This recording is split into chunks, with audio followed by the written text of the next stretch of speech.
దేవుని చేత ప్రేమించబడేవాడు దేవునికి స్నేహితుడు.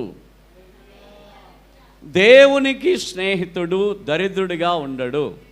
దేవునికి స్నేహితుడు అప్పులవాళ్ళుగా ఉండడు. దేవునికి స్నేహితుడు వ్యాధిగ్రస్తుడిగా ఉండడు. దేవునికి స్నేహితుడు ఎలా బయలుదేరాడు?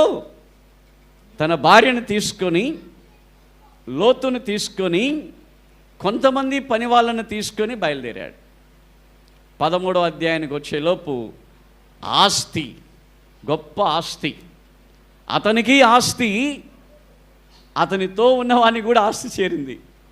అతనికి ఆస్తి, అతనితో ఉన్నవానికి కూడా ఆస్తి. అబ్రహాముకు ఆస్తి, అబ్రహాముని వెంబడించిన వారికి కూడా ఆస్తి దొరికింది.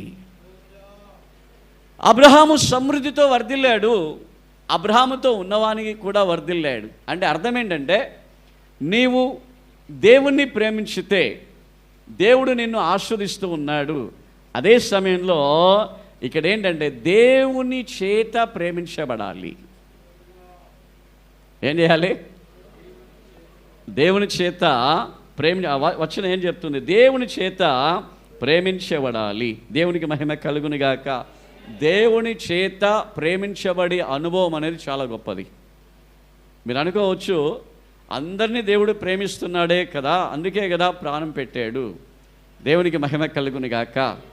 ఈ భూలోకములో ఉన్న అందరినీ దేవుడు ప్రేమిస్తున్నాడు, ప్రతి ఒక్కరిని ప్రేమిస్తున్నాడు.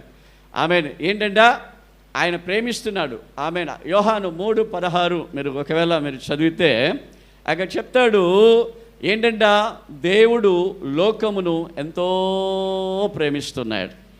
హీ లవ్ సో మచ్, ఎంతో ప్రేమిస్తున్నాడు.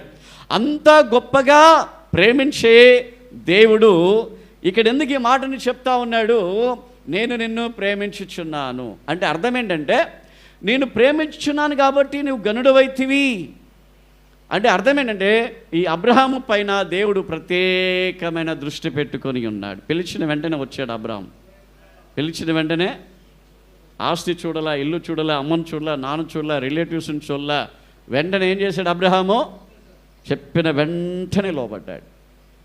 చెప్పిన వెంటనే ఎవరు లోబడుతారో వాళ్ళకు తప్పకుండా ఆశీర్వాదం ఉంది. అబ్రహాం అక్కడ కొన్ని విషయాలు చేసి మాట విన్నాడు.